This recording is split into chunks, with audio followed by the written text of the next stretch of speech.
สวัสดีค่ะยินดีต้อนรับท่านผู้ชมทุกท่านเข้าสู่รายการเบิงแล้วรวย456ค่ะพี่น้องค่ะมาพบมาพอกันกับแอดในช่วงเที่ยงค่ะของมือวันที่30นะคะพี่น้องค่ะ30เดือนพฤษภาคมค่ะปีพุทธศักราช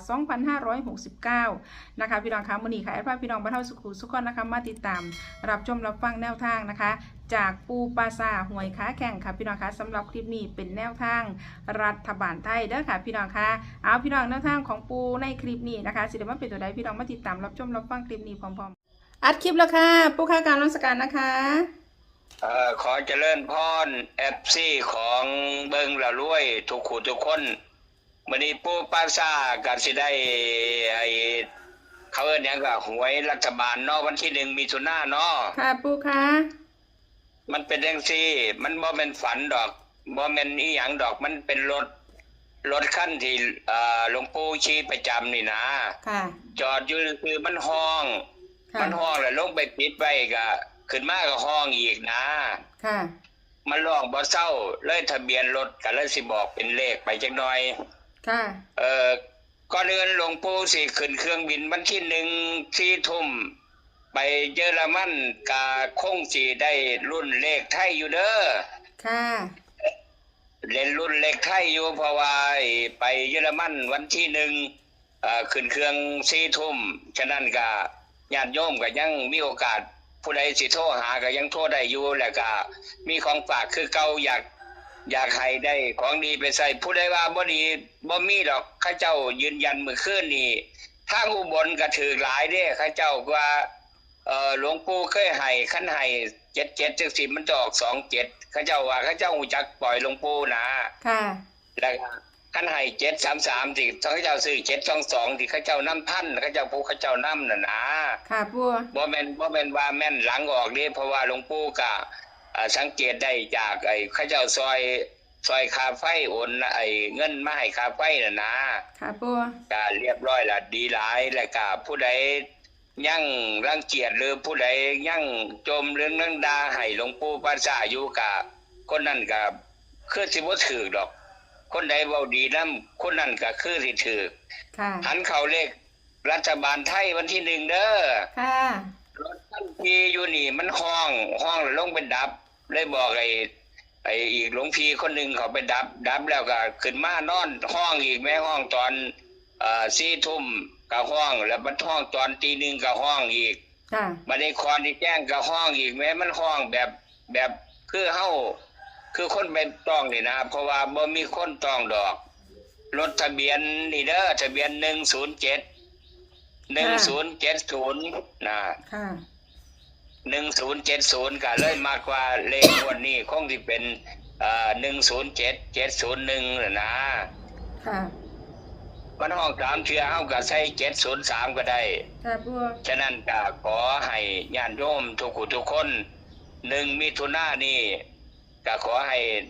พิจารณาเบิ่งจักสิออกบ่ก็บ่ฮู้เนาะแต่ว่าเอาทะเบียนรถแต่ก็มันห้องจังซี่จำได้บ่มันออกนี่เนาะค่ะปู่จำได้อยู่ว่ามันห้องจังซี่เคยออกนะทะเบียนรถ1070ฉะนั้นญาติโยมก็วันที่1มิถุนายนนี้ให้ซื้อ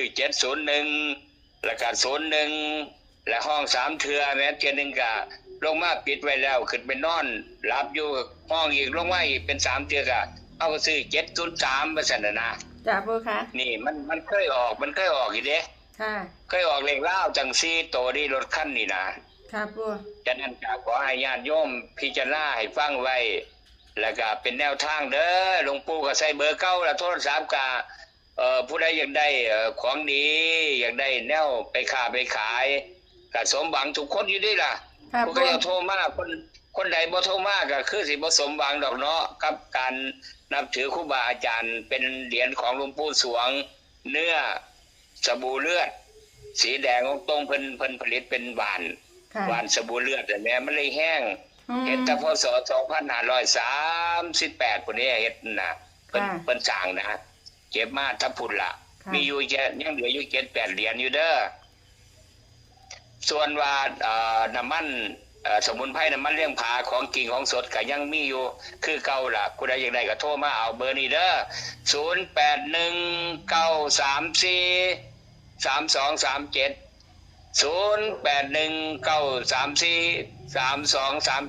ปูปราสาทเอาโทรมาได้รับ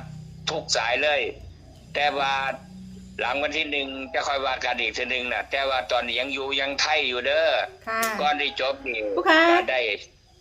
บ่มีนกห้องนกหยังติค่ะบ่ FC เพิ่นยังถ่า เพราะว่า อันนกห้องอยู่ น ดิ ก บ่ บ่ห้องมื้อเช้ามันมาอยู่มันบ่ห้องมากินข้าวอยู่ อืม แต่บ่ห้องมันบ่ห้อง แต่ว่าเพราะว่ามันบ่มึงจะห้องหลายเด้ตนโยมผู้เขาเจ้าซื้อเลขบ่ถูกเดี๋ยวมันกลับมาเที่ยวกลับมาจากนอกกันมันอาจสิห้องก็ได้ ค่ะ เพ บ่ ราะว่ามันบ่ไปไสมันมากินอยู่นี่ล่ะ ค่ะบ่ มันกินข้าวกินหยังอยู่นี่กินน้ำใหม่อันที่ข้าวก้นบาทเนี่ยมันกินอยู่นี่ล่ะนกกระไดบ่ห้อง อ๋อค่ะ ฉะนั้นแนวห้องก็คือรถเด้อญาติโยมทุกผู้ทุกคนทะเบียนก็1070เฮาก็ซื้อ01700771นะห้อง3เดือนก็703ไปจันเนาะ ค่ะ ก็ที่จบนี่ได้5นาทีกลัวเกือบ6นาทีแล้วขออำนวยอวยพรให้ญาติโยมทุกผู้ทุกคนขอให้อายุมั่นขวัญยืนอย่าเจ็บอย่าจนเฮ็ดหยังบ่พอได้ก็ขอให้ได้เฮ็ดหยังบ่พอรวยก็ขอให้รวยอันจบแล้วก็ให้โยมเบิ่งแล้วรวยรายมาให้ปู่เด้อขอเจริญพร ขอบคุณหลวงปู่ค่ะกราบนมัสการนะคะปู่สาธุค่ะ สรุปแนวทางท้ายคลิปนี้ค่ะพี่น้องค่ะแนวทางจากปูปราสาทหวยค้าแข่งค่ะพี่น้องคะมื้อนี้ปูเราบ่ได้ฝันนะคะพี่น้องคะแต่ว่าเป็นเรื่องจริงเด้อพี่น้องคะชุดนี้นะคะเป็นความจริงนะคะพี่น้องทะเบียนรถปูเราห้อง3เทียพุ่นน่ะค่ะพี่น้องคะห้อง3เทียคือบ่มีประยุกต์ไก่บริเวณนั้นเนาะค่ะพี่น้องเนาะมันก็ห้องขึ้นมาจังซี่นะพี่น้องคะทะเบียนรถ1070นะคะพี่น้องคะ1070นะคะพี่น้องคะห้อง3เทียนะคะปูเล่าเลยว่าอาจสิเป็น703ก็ได้นะคะพี่น้องคะแล้วก็ตัดออกมานำนี้เด้อพี่น้องเด้อตัดเลนออกมานะคะพี่น้องคะ107 701แล้วก็01พี่น้องอย่าลืมว่า00พร้อมนะคะพี่น้องคะมี00พร้อมนะคะ0มี2ตัวเด้อพี่น้อง1070พี่น้องอย่าลืมนะคะตัด00ออกมานำนะคะพี่น้องคะพี่น้องอย่าลืมนะคะแคปหน้าจอเอาไว้พร้อมนะคะแนวทางจากปูปราสาทหวยค้าแข่งค่ะพี่น้องคะแนวทางรัฐบาลไทยเนาะค่ะพี่น้องคะแคปหน้าจอเด้อพี่น้องเด้อแคปหน้าจอค่ะพี่น้องคะก็มีประมาณนี้ค่ะสำหรับแนวทางจากปูปราสาทหวยค้าแข่งนะคะแนวทางรัฐบาลไทยนะคะพี่น้องคะอย่าลืมนะคะนำไป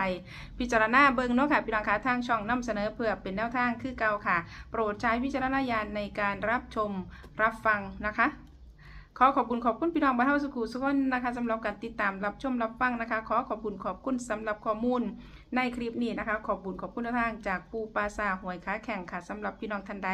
ที่เขาไม่เห็นคลิปนี้เป็นเทื่อแรกค่ะพี่น้องคะถ้าไม่อยากสิพลาดกับแนวทางเด็ดๆแบบนี้นะคะเขามาแล้วก็อย่าลืมเด้อค่ะพี่น้องคะฝากกดติดตามนะคะกดไลค์กดแชร์นะคะกดกระดิ่งแจ้งเตือนทั้งหมดนะคะเพื่อที่สิได้บ่พลาดทุกคลิปทุกข่าวสารแนวทางจากทางรายการเนาะค่ะพี่น้องคะสำหรับคลิปนี้ค่ะพี่น้องแนวทางจากปูปราสาทหวยค้าแข่งค่ะแนวทางรัฐบาลไทยเนาะค่ะเนาะมื้อนี้ก็มีเพียงส่ำนี้ค่ะพี่น้องก็สิได้ขอตัวลาพี่น้องบ้านเฮาสุขุสุขคนไปก่อนนะคะเอาไว้พอกันใหม่ก็ไปในคลิปหน้านะคะพี่น้องคะสำหรับคลิปนี้สวัสดีค่ะ